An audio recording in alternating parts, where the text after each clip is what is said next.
உடனடியாக பிரதமரை சந்திக்க வேண்டும், தமிழ்நாட்டில் உள்ள இளைஞர்களுடைய உணர்வுகளை வெளிப்படுத்த தெரிவிக்க வேண்டும் என்றுதான் என்னுடைய நோக்கம். அது மட்டுமல்ல, நேற்று முதலமைச்சர் பன்னீர்செல்வம் அவர்கள் தமிழ்நாட்டிலே அனைத்து கட்சி கூட்டத்தை கூட்டி அத்துணை எம்பிக்கள், எம்எல்ஏக்கள், தலைவர்களை அழைத்து டெல்லிக்கு வந்து பிரதமரை சந்தித்து வலியுறுத்தி அழுத்தம் கொடுத்திருக்க வேண்டும். இது முறையாக செய்ய வேண்டும். இது வந்து அதிமுக பிரச்சனை கிடையாது, தமிழ்நாட்டுடைய பிரச்சனை. அதுவும் தவறிவிட்டார். ஆக எங்களுடைய உணர்வுகளை வெளிப்படுத்துவதற்காக மக்களுடைய பிரதிநிதியாக இதை பிரதமரிடம் எடுத்துச் சொல்ல நான் நேரம் கேட்டேன், கொடுக்கவில்லை. ஆக அதனால் நான் பிரதமர் வீட்டு முன் வாசலில் உட்கார்ந்து அமர்ந்து கூட தர்ணா செய்து எப்படியாவது பிரதமரை சந்திக்க வேண்டும், இந்த செய்திகள் எல்லாம் சொல்ல வேண்டும் என்று என்னை கைது செய்திருக்கின்றார்கள். நாங்கள் இப்பொழுது துக்ளக் ரோடு காவல் நிலையத்தில் நாங்கள் வைக்கப்பட்டிருக்கின்றோம். இப்போ தேவை என்னவென்றால் அவசர சட்டம் உடனடியாக கொண்டு வர வேண்டும். இது மத்திய அரசால் நிச்சயமாக முடியும். இப்போ வழக்கு நிலுவையில் இருக்குன்னு சொல்றாங்க. இப்போ ஒரு உதாரணத்துக்கு பேச்சுக்கு வந்து பாத்தீங்கன்னா, இந்த வழக்கு உச்ச நீதிமன்றத்துல இன்னும் 6 மாதம் ஆனால் இன்னும் 1 வருஷம் கூட வச்சிட்டு இருப்பாங்க. நிலுவையில் வச்சிருந்தா என்ன செய்ய போறாங்க? இல்ல, இதுக்கு முன்பு பல உதாரணங்கள் இருக்கு. வழக்கு உச்ச நீதிமன்ற நிலுவையில் இருக்கிற நேரத்திலே அவசர சட்டம் கொண்டு வந்து 3 முறை 4 முறை அவசர சட்டம் கொண்டு வந்திருக்கின்ற சூழலாம் இருக்கிறது. இன்னைக்கு வந்து பாத்தீங்கன்னா கிட்ட 25-30 லட்சம் இளைஞர்கள், மாணவர்கள் ரொம்ப உணர்வுபூர்வமாக கோபத்தோடு கொந்தளிப்பாடு அமர்ந்து கொண்டு அமைதியான முறையில் அமர்ந்து கொண்டிருக்கிறார்கள். அந்த உணர்வுகளை புரிந்து கொள்ள வேண்டும். இது ஏதோ இளைஞருடைய உணர்வு மட்டும் கிடையாது, 9 கோடி தமிழர்களுடைய உணர்வு அது. அது தமிழர்களுடைய அடையாளமே ஜல்லிக்கட்டு தான். அதை தடை பண்றதுலாம் யாருக்கு அந்த அதிகாரம் இருக்கக்கூடாது, முடியாது.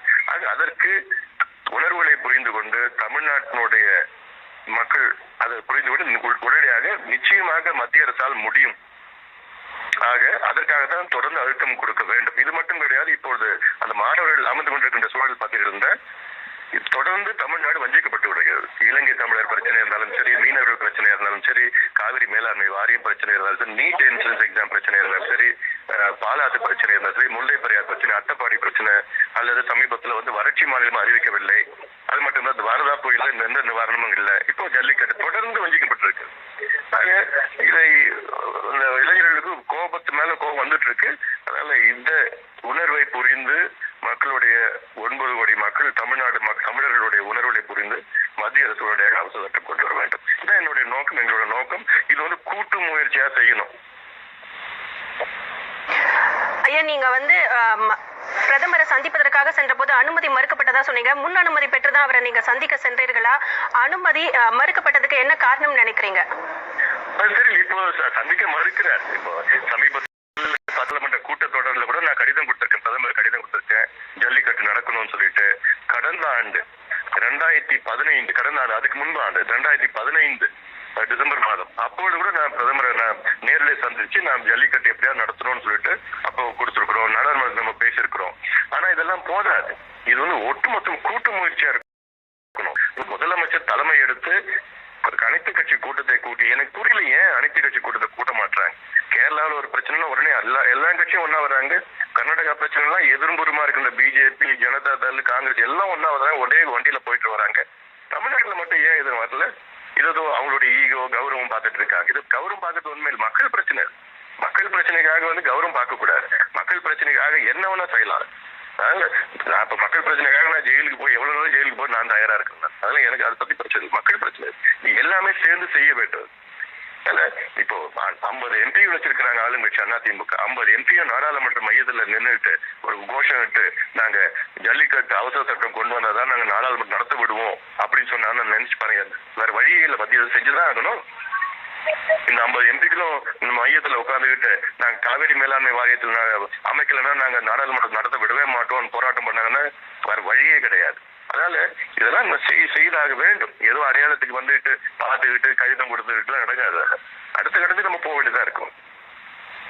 இப்ப நீங்க பேசும்போது ஒரு கூட்டு முயற்சி தேவை அப்படின்னு சொல்லியிருக்கீங்க. தற்போது கூட திமுக செயல் தலைவரும் எதிர்கட்சி தலைவருமான ஸ்டாலின் செய்தியாளர்களிடம் பேசினாங்க. அவங்களும் கூட அனைத்து கட்சி கூட்டம் நடைபெற வேண்டும் அப்படிங்கிற ஒரு கருத்து தான் முன்வைத்தாங்க.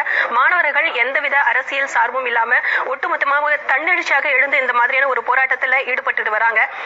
ஒரு அரசியல் கட்சி தலைவர்கள் இந்த நடவடிக்கை, இந்த விவகாரத்தை பொறுத்த வரைக்கும் என்ன மாதிரியான அடுத்த கட்ட நடவடிக்கையை எடுக்க முடியும்? அதற்கு எந்த மாதிரியான விஷயங்களை முன்னெடுக்க முடியும்? அதாவது இப்போ முதல் நீ சொன்னது மாணவர்கள் வந்து அரசியல் அற்ற இயக்கமாக அரசியல் தலைவர் யாரும் வரக்கூடாதுன்னு சொல்றது நான் மிகவும் வரவேற்கின்றேன். ஏன்னா எனக்கு ரொம்ப சந்தோஷமா இருக்கு, மகிழ்ச்சியா இருக்கு. காரணம் இதுதான் நாங்க எதிர்பார்க்கிறோம். வெளியில வாங்க, பொதுமக்கள் வெளியில வரணும், மாணவர்கள் வெளியில வரணும். 50 ஆண்டு காலமாக வெளியில வராம தான் தமிழ்நாட்டு மக்களை அடிமைகளாக, பிச்சைக்காரனாக, கையேந்துகின்ற இலவசத்துக்கும் காசுக்கும் எலெக்ஷன் காசு பிச்சைக்காரனாக மாத்திட்டாங்க. குடியாரனாக, டாஸ்மாக் தர குடியாரனாக, தன்மானம் தன்மானத்தெல்லாம் இழந்து அப்படி அந்த மாதிரி நிலைமையில 50 வருஷம் வச்சுட்டு இருந்தாங்க. இப்பதான் வெளியில வந்துட்டு இருக்காங்க. வரணும், இது இன்னும் கொஞ்சம் தீவிரமா வெளியில வந்தாதான் நடக்குது. ஏன்னா இப்போ சைனாவில பார்த்தா டியனன்மென் ஸ்கொயர்ல நடந்தது ஆர்ப்பாட்டம். அதுக்கு பிறகு சைனாவில் ஓரளவுக்கு ஜனநாயகம் வந்திருக்கு. அது அரப் ஸ்பிரிங் ரெவல்யூஷன் டியூனிசியால ஆரம்பிச்சது, பிறகு யெமன் நாடு, அப்புறம் லிபியா நாட்டுல, அப்புறம் அதிபர்கள் 30 ஆண்டு கால அதிபர்கள்லாம் ஒரு மாதத்திலே விரட்டடிக்கப்பட்டார்கள். அதெல்லாம் அந்த மாற்றம் டெல்லியில நடந்த ஊழல், அதுக்கு எதிரான மாற்றம் நடந்தது. அண்ணா ஹசாரே தலைமையில மாற்றம் நடந்தது. அதுக்கு பொதுமக்கள் வெளியே தானே வந்தாங்க. தெலுங்கானா வேணும்னு சொல்லிட்டு பொதுமக்கள் வந்தாங்க. ஆக இதுக்கு தமிழ்நாட்டில் எவ்வளவு பிரச்சனைகள் இருக்கு. இப்ப ஜல்லிக்கட்டுக்கு வந்திருக்கிறாங்க. இதுக்கப்புறம் மது ஒழிப்பு இருக்கு, ஊழல் எதிர்ப்பு பிரச்சனை இருக்கு, விவசாயிகள் பிரச்சனை, தற்கொலை பிரச்சனை இருக்கு. விவசாயிகள் என்ன கேட்டா மிகப்பெரிய இன்னைக்கு மிக மோசமான பிரச்சனை, அவசியமான பிரச்சனைகள் விவசாயிகள் தற்கொலை பிரச்சனை. நமக்கு சோறு போட்ட கடவுள். ஆக அப்படியெல்லாம் எவ்வளவு இருக்கு. அதுக்கு எல்லாத்துக்கும் இந்த மாணவர்கள், இளைஞர்கள் என்னைக்கு வெளியில வராங்களோ அன்னைக்குதான் நடக்கும். அது ரொம்ப சந்தோஷமா, எனக்கு மகிழ்ச்சியா இருக்கு. இதுதான் வேணும், இதுதான் நாங்க எதிர்பார்த்துட்டு இருக்கோம். நடந்துட்டு இருக்கு. அதனால இப்போ தேவை, இப்போ ஒரு சில அரசியல், ஒரு சில சட்ட நிபுணர்கள் சொல்லியிருக்காங்க, தமிழ்நாடு அரசு கூட இப்ப அதிகாரம் இருக்கு, ஒரு ஆர்டினன்ஸ் அவசரம் கொண்டு வந்துட்டு, ஆனால் அது 9வது ஷெட்யூல்ல கொண்டு வரணும், அது ஜனாதிபதி கையெழுத்து போடணும். அதுக்கு செய்வாங்களான்னு எனக்கு சந்தேகமா இருக்கு. ஆனா அது வற்புறுத்தி அழுத்தம் கொடுத்தாதான். அதுக்கு அழுத்தம் கொடுக்கறதுக்கு எல்லா எம்பிக்கள், எல்லா எம்எல்ஏக்கள் டெல்லியில தேவைப்பட்ட முதலமைச்சர் தலைமையில ரோட்ல உட்காரணும், அந்த அளவுக்கு செய்யணும். ஏன்னா இப்போ அது ஒரு அரசியல் அமைப்பு, ஒரு அவசரம் நிலை வரும் இல்லை. ஏன்னா ஒரு கான்ஸ்டிடியூஷனல் கிரைசிஸ் கொண்டு வரணும். அந்த அளவுக்கு கொண்டு வரதுக்கு அது அவங்க இப்ப முதலமைச்சருக்கு அந்த அளவுக்கு தைரியம் இருக்கான்னு எனக்கு தெரியல எனக்கு. ஏன்னா நாங்களா இருந்தாலும் அப்படி செஞ்சிருப்போம். வேற ஒன்றும் சொல்ல முடியல. உங்களோட கருத்துக்களை எங்களோட பகிர்ந்து கொண்டதுக்கு நன்றி. நன்றி நன்றி. ஜல்லிக்கட்டுக்கு ஆதரவாக தமிழகத்தின் பல்வேறு பகுதிகளில் நடைபெற்று வரும் போராட்டங்களை வீடியோவாக எடுத்து நமது நியூஸ் 7 தமிழ் நேயர்கள் பகிர்ந்து கொண்ட சில காட்சிகளை தற்போது பார்க்கலாம்.